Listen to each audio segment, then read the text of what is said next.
बिस्मिल्लाहिर्रहमानिर्रहीम, अस्सलाम वालेकुम। आप देख रहे हैं अल्ताज़ी फूड और मैं हूं आपके साथ आपका भाई सूफी। आज आपका भाई आपके लिए गोभी और चिकन की रेसिपी लेकर आया है। इतनी मज़ेदार ये रेसिपी बनेगी कि आप उंगलियां चाटते रह जाएंगे। इंतहाई आसान है और जल्दी से बन के मिनटों में तैयार हो जाती है। तो वीडियो शुरू करने से पहले आपसे रिक्वेस्ट है कि अगर अब तक आपने मेरा चैनल सब्सक्राइब नहीं किया तो मेरे चैनल को सब्सक्राइब कर लें, क्योंकि आपका भाई लाता है आपके लिए रोज़ाना बड़ी ही मज़ेदार किस्म की रेसिपी। तो चलें फिर शुरू करते हैं।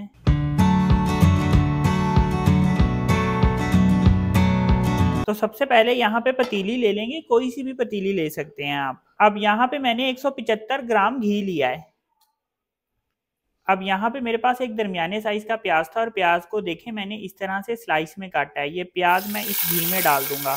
गोभी में जो घी है वो ज़रा ज़्यादा डलता है। ऑयल डाल रहे हैं या घी डाल रहे हैं तो ये ज़रा ज़्यादा डलता है, इसलिए मैंने इसमें जो घी डाला है वो ज़्यादा डाला है। अब यहाँ पे मैं प्याज को ब्राउन कर लूँगा, लेकिन इसका कलर मैं बहुत ज़्यादा डार्क ब्राउन नहीं करूँगा, हल्का सा लाइट ब्राउन करूँगा मैं इसको। ये देखें प्याज ब्राउन हो गया है। अब यहाँ पे मेरे पास 1 टेबलस्पून लहसुन अदरक का पेस्ट है, ये इसमें डाल दूंगा। अब लहसुन अदरक के पेस्ट को भी मैंने घी में ब्राउन कर लेना है, लेकिन बहुत ज़्यादा डार्क ब्राउन नहीं करूँगा। ये देखें मैंने जो लहसुन अदरक का पेस्ट डाला था वो भी ब्राउन हो गया है। अब यहाँ पे मेरे पास 1 टेबलस्पून धनिया पाउडर है, थोड़ी सी मैंने हल्दी ली है, हाफ टेबलस्पून यहाँ पे मैंने सालन मसाला लिया है, 1 टीस्पून मेरे पास कश्मीरी लाल मिर्च है, 1 टेबलस्पून मेरे पास मिर्च है और 1 टेबलस्पून मैंने नमक लिया। ये मसाले इसमें डाल दूंगा। मसाले डाल के हल्का सा चम्मच फेरूंगा और यहाँ पे मेरे पास 3 अदद टमाटरों का पेस्ट है, ये इसमें डाल दूंगा। टमाटरों का पेस्ट फ़ौरन से डालना है। अगर फ़ौरन से टमाटरों का पेस्ट नहीं डालेंगे तो ये पिसे हुए मसाले जल सकते हैं, इसलिए फ़ौरन से टमाटरों का पेस्ट डाल देंगे। अब यहाँ पे मैं मसाले की भुनाई कर लूँगा और टमाटरों के पेस्ट में जो पानी होता है इसका पानी खुशक कर लेंगे और मसाले की यहाँ पे भुनाई कर लेंगे। ये देखें यहाँ पे मैंने मसाले की अच्छे तरीके से भुनाई कर ली है। अब यहाँ पे मेरे पास 3 पाव चिकन है, ये 3 पाव चिकन मैं इस मसाले में डाल दूंगा। चिकन को मसाले में डालने के बाद यहाँ पे मैं इसकी तकरीबन 3 मिनट तक भुनाई करूँगा। भुनाई करना लाजमी है, क्योंकि भुनाई से क्या होगा कि मसाले का जो टेस्ट है वो बोटियों के अंदर तक जाएगा, फिर बोटियाँ खाने में बहुत मज़ेदार लगेंगी। भुनाई के टाइम पे मैं इसमें थोड़ा सा पानी डालूंगा। पानी डालना इसलिए ज़रूरी है ताकि ये मसाला ड्राई होके जल ना जाए, तो इसलिए भुनाई के टाइम पे थोड़ा सा पानी शामिल कर लिया करें। तो ये देखें चिकन की मैंने 3 मिनट भुनाई कर ली है। अब चिकन को टेंडर करना है तो इसके लिए मैं इसमें पानी डाल दूंगा। तो इसमें मैंने तकरीबन 1.5 मग के करीब पानी डाल दिया है। अब इसके ऊपर मैं ढक्कन रख दूंगा और इसको हल्की आंच पे इतनी देर तक पका लूंगा जितनी देर में चिकन टेंडर होता है, चिकन गलता है। चिकन गलता है तो फिर मैं आपको बताऊंगा इससे आगे हमने क्या करना है। तो ढक्कन रख के मैंने चिकन को 7 मिनट तक पकाया है। तो 7 मिनट में तकरीबन चिकन ठीक तरीके से गल जाता है।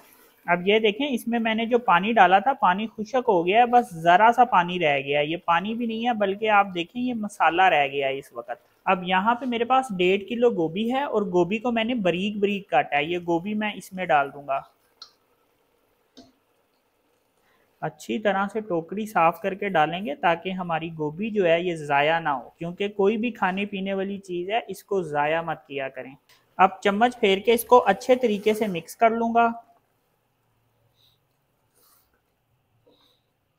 ये देखें चम्मच फेर के मैंने इसको अच्छे तरीके से मिक्स कर लिया है। अब इसके ऊपर मैं ढक्कन रख दूंगा और आंच में हल्की कर दूंगा और इसको तकरीबन 2 से 3 मिनट तक पका लूंगा। ये देखें गोभी ने अपना पानी छोड़ दिया है, तो इसी पानी में हमने इसको तकरीबन 2 से 3 मिनट तक पकाना है, लेकिन आंच हम इसकी हल्की रखेंगे। तो इसको मैंने 2 से 3 मिनट तक पका लिया है। ये देखें गोभी का जो पानी था वो इस वक्त खुशक हो गया है। तो अब हमने गोभी की भुनाई करनी है, लेकिन भुनाई के टाइम पे हमने कौन से मसाले डालने हैं वो मैं आपको बताता हूँ। 1 टीस्पून पिसा हुआ गरम मसाला इसमें डाल देंगे और 1 टीस्पून सफ़ेद जीरे का पाउडर डाल दूंगा। सफ़ेद जीरे का पाउडर डालने से इस रेसिपी की खुशबू बहुत ज़्यादा हो जाएगी। चम्मच फेर के अब इसको मिक्स करेंगे और यहाँ पे मैं इसकी अच्छे तरीके से भुनाई करूँगा। जितनी अच्छे तरीके से मैं यहाँ पे इसकी भुनाई करूँगा हमारी रेसिपी उतनी ही मज़ेदार बन के तैयार होगी। तो यहाँ पे मैंने इसकी 5 मिनट तक भुनाई की है। 5 मिनट जब हम इसकी भुनाई करेंगे तो रेसिपी बहुत मज़ेदार बन के तैयार होगी। अब इसमें मैं हरी मिर्चें डाल दूंगा, हरा धनिया भी इसमें डाल देंगे। इसमें हरा धनिया ज़रा ज़्यादा डलता है, इसलिए मैंने इसमें हरा धनिया ज़्यादा डाला है। ये देखें, धनिया और हरी मिर्चियाँ डालने के बाद मैंने इसको अच्छे तरीके से मिक्स कर लिया है। अब चूल्हा मैं इसका बिल्कुल हल्का कर दूंगा दम वाली आंच पे, और इस पे इस तरह से पानी का छट्टा लगा दूंगा। बस थोड़ा सा पानी का छट्टा लगाना है, ज्यादा नहीं। अब इसके ऊपर मैं ढक्कन रख दूंगा।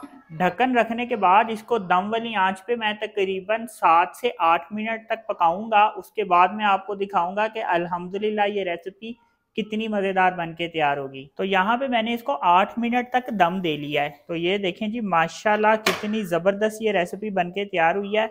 एक दफ़ा इसमें हम इस तरीके से चम्मच फेर लेंगे। तो ये देखें जी, माशाल्लाह अल्हम्दुलिल्लाह गोभी चिकन कितना ज़बरदस्त बन के तैयार हुआ है। ये चेक करें जी, माशाल्लाह ये देखें जी कितनी ज़बरदस्त ये रेसिपी बनी है। अपने भाई के कहने पे इसको एक दफ़ा इस तरह से ज़रूर बना के ट्राई करें। ये चेक करें जी, माशाल्लाह। तो ये देखें जी, माशाल्लाह अल्हम्दुलिल्लाह रेसिपी की फाइनल लुक देखें कितनी ज़बरदस्त बन के तैयार हुई है। तो गोभी और चिकन इस तरह से एक दफ़ा ज़रूर बना के ट्राई करें। तो अगर आपको ये मेरी रेसिपी पसंद आई तो मेरी वीडियो को लाइक करें और मेरे चैनल को सब्सक्राइब करें और मेरे टिकटॉक अकाउंट को फॉलो कर लें। अपना ख्याल रखें, दुआओं में याद रखें। अपने भाई को इजाज़त दीजिए, फिर मिलेंगे एक नई और मज़ेदार रेसिपी के साथ। अल्लाह हाफिज़।